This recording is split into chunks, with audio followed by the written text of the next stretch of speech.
Let's be honest, some medications are life-saving, but others may be slowly stealing your clarity, especially after 60. There are certain drugs I see, again and again prescribed with good intentions, but known to interfere with memory, focus, and long-term brain health. And I want you to know about them. Let's start with the biggest category, anticholinergic medications. These drugs block acetylcholine, a chemical messenger essential for learning and memory. And when that system is blocked for months or years, your brain simply starts to fade.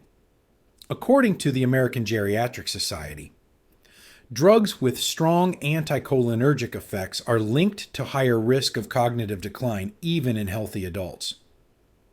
So, what kinds of meds are we talking about? One, over-the-counter sleep aids, like diphenhydramine Benadryl or doxylamine Unisom. They may help you fall asleep, but they also suppress brain function during the day. Two, bladder medications, such as oxybutynin or tolterodine. These are common for urgency or leakage, but they slow brain signaling significantly. Three, tricyclic antidepressants, like amitriptyline and nortriptyline. These older antidepressants have strong anticholinergic effects and are no longer first-line options in seniors. 4. Muscle relaxants and motion sickness pills. Drugs like cyclobenzaprine or meclizine, often used for pain or vertigo, but deeply sedating for the brain. You may be thinking, but my doctor gave me these. Yes. And they may have helped, but now is the time to reassess, because what helped your bladder or back pain might be harming your memory. And here's a number that makes me pause. A 2015 study published in JAMA Internal Medicine found that people who use strong anticholinergic medications daily for more than 3 years had a 54% higher risk of developing dementia. That's not a small number, and it's not about fear. It's about being informed. So let me ask you, have you ever taken a pill to help you sleep, only to wake up groggy, irritable, or not yourself? Have you been prescribed bladder pills, but noticed more brain fog over time? If so, leave a comment that says, "Time to review my meds." Then bring your full medication list prescription and over-the-counter to your next doctor visit. Ask them gently, do any of these affect my memory? That one conversation could protect your brain more than any supplement ever could, because sometimes the clearest mind comes from subtracting what you don't need. Number 1, sleep and allergy pills, the hidden enemies of your brain. Let me ask you something. Have you ever taken something harmless to help you sleep, a little pink tablet or a nighttime cold syrup? Did you wake up foggy the next morning or forget where you placed your glasses? If so, you're not imagining it, and you're definitely not alone. Many popular sleep aids and allergy medications sold over the counter contain ingredients that directly interfere with memory. The most common one, diphenhydramine, better known as Benadryl. It belongs to a group of drugs called anticholinergics.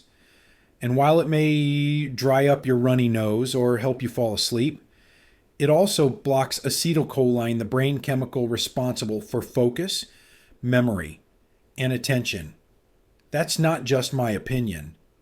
According to Harvard Health Publishing, regular use of anticholinergic medications like diphenhydramine has been linked to higher rates of cognitive decline in older adults. And the longer you use them, the greater the impact. Here's the part that worries me most as a doctor. Most people don't even realize these are dangerous. They're on every drugstore shelf. No prescription needed. No warning about brain health. And even more surprising, many PM versions of pain relievers, like Tylenol PM or Advil PM, contain diphenhydramine too. You may think you're just helping yourself sleep, but you could be sedating your brain for 12 hours or more. And that fog doesn't just stay at night, it builds. The FDA does not currently require memory warnings on these products. So it's up to us, you and me, to be informed. Let me also mention meclizine, commonly used for motion sickness or vertigo. Another anticholinergic. Another brain-slowing agent used every day without second thought. So, what can you do? First, read every label on any medication you take, especially anything that ends in PM or says nighttime. Avoid diphenhydramine unless you truly need it, and even then. Only short term. Talk to your doctor about safer options, especially if sleep or allergies are chronic. There are better solutions. Ones that support your brain, not shut it down. Because here's the truth. You don't need to sacrifice your memory just to get a little sleep. If you've used any sleep or allergy medication in the last week, drop a comment. Didn't know it affected my brain. It's okay. You're learning, and now you know. This is how we protect our minds with simple awareness. One label at a time. Number 2, bladder and mood medications. When relief comes at a cost to your brain, let's talk about something personal. Have you ever taken medication for bladder issues like urgency, leakage, or waking up at night to urinate? Or maybe you were given something to help lift your mood, something for anxiety, or a low feeling you couldn't shake? If yes, I want you to know these medications often help, but they also come with a cost, and your brain may be the one paying the price. Let's start with bladder medications. Many of them belong to a class called antimuscarinics, like oxybutynin, tolterodine, sulfasenacin, or darafenacin. They work by relaxing the bladder, but in doing so, they also cross the blood-brain barrier and reduce acetylcholine in the brain. You may remember that word, acetylcholine. It's the neurotransmitter that helps us remember, learn, and focus. So while your bladder feels better, your brain may feel foggy, tired, or disconnected. Now, what about antidepressants? Some older antidepressants like amitriptyline or nortriptyline are also strong anticholinergics. They were originally used for depression, but are now often used to help with sleep, nerve pain, or migraines. The problem, even in low doses, they can suppress brain activity in subtle ways. You may not notice it at first, but over time, you might struggle with memory, balance, or energy.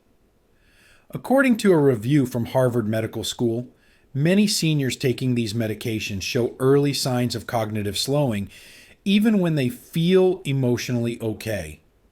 And here's something you may not expect. A 2022 study published in the Journal of the American Geriatric Society found that older adults using oxybutynin had twice the risk of developing mild cognitive impairment compared to those not taking it. Twice. That's not something we can ignore. So, what can you do? First, don't stop any medication on your own, but do make a medication review part of your next doctor's visit. Ask, are any of these affecting my memory? Are there safer alternatives, especially for bladder or mood?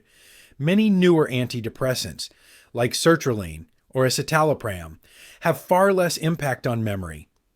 And for bladder issues, there are non-drug approaches like pelvic floor exercises, bladder training, or guided behavioral therapy. Because you deserve both a calm bladder and a clear mind.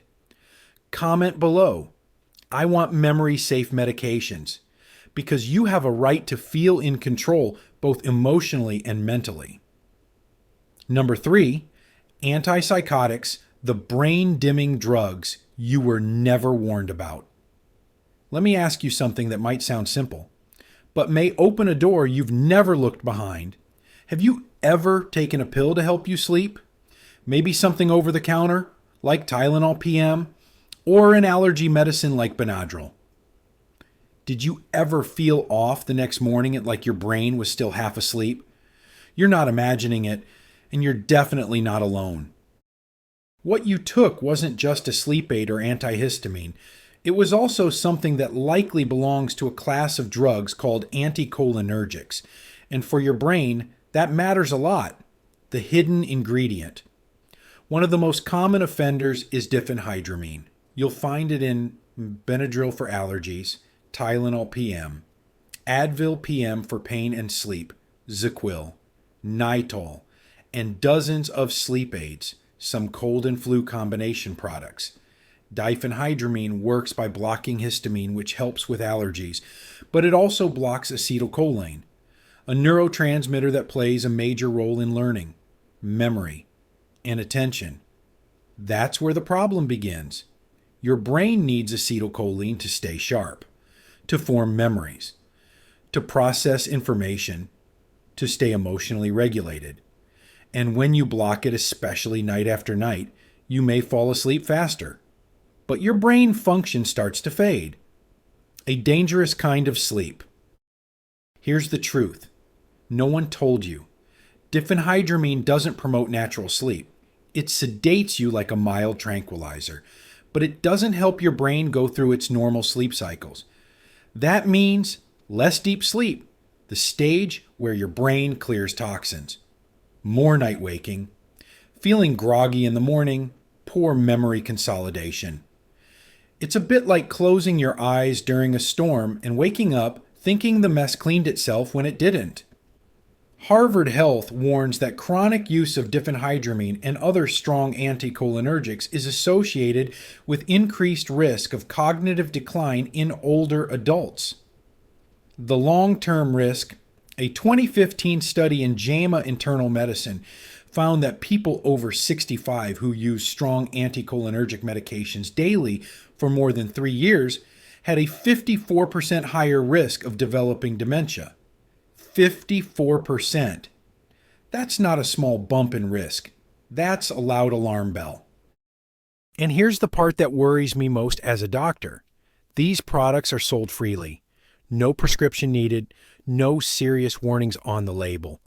And most people, maybe even you, had no idea they could affect your brain. It's not just sleep aids.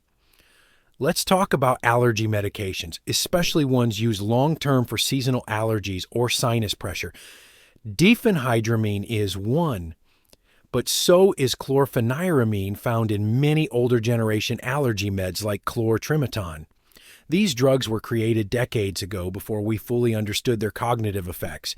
They can cause brain fog, irritability, drowsiness during the day, slower reaction times, impaired memory and decision-making.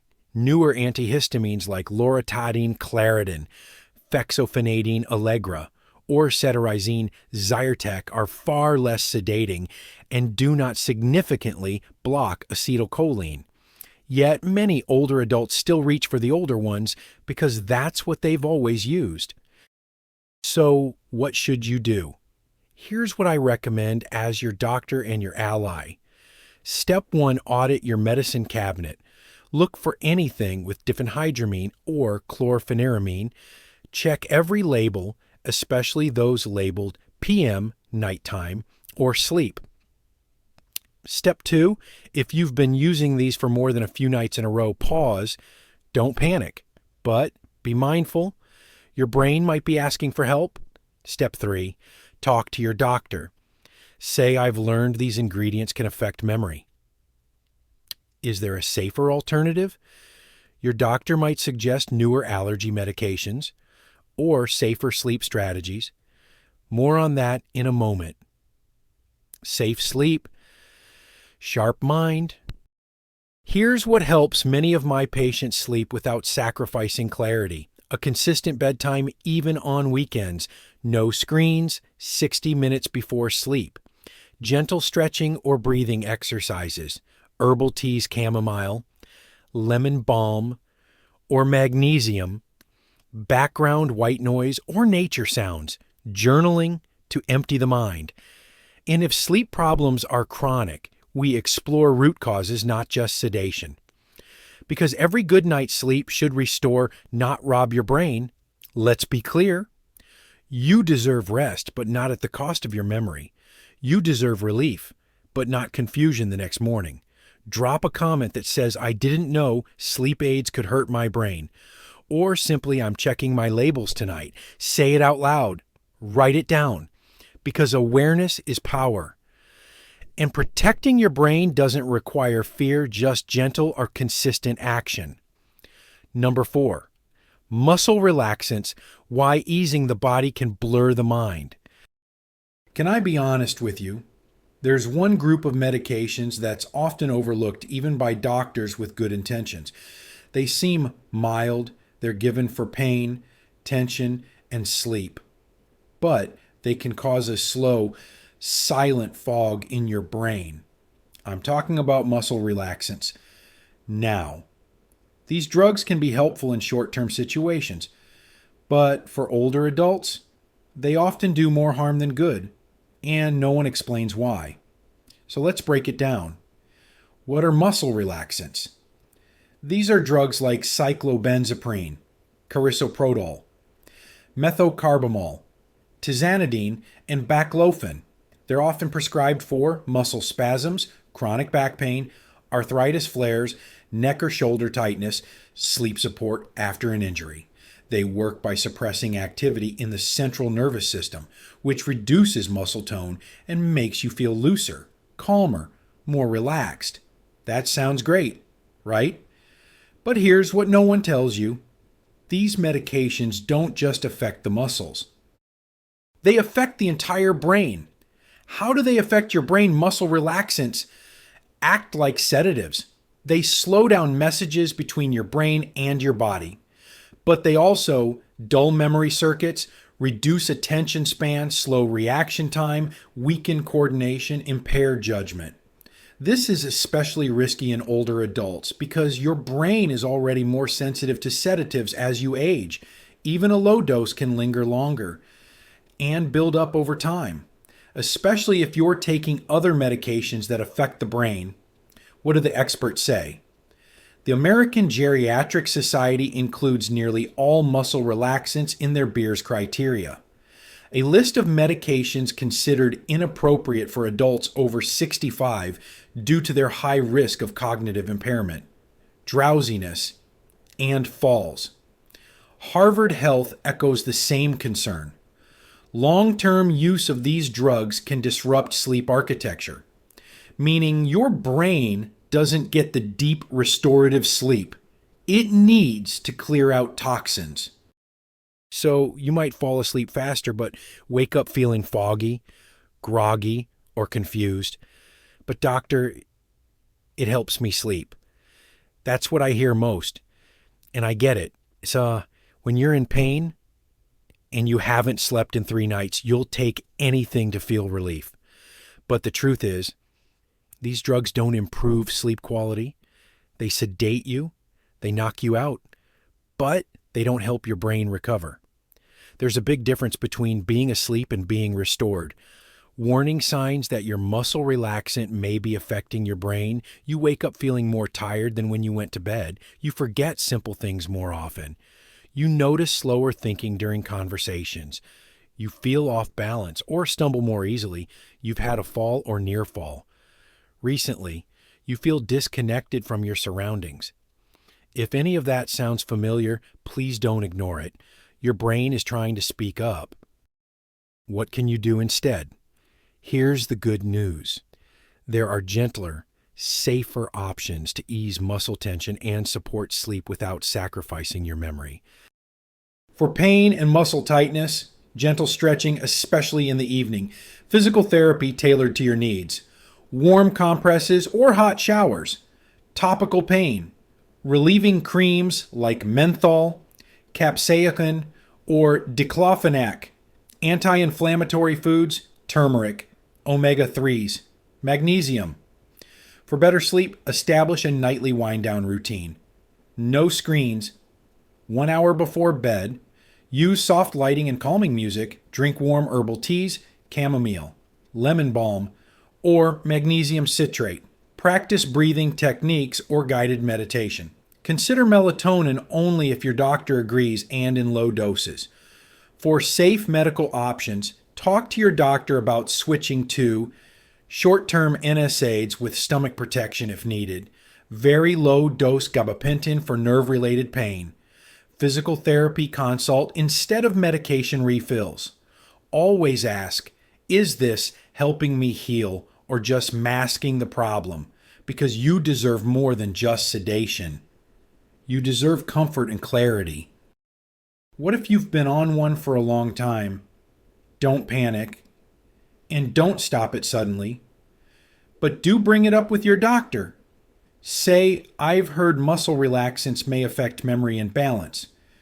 Could we review whether this is still right for me?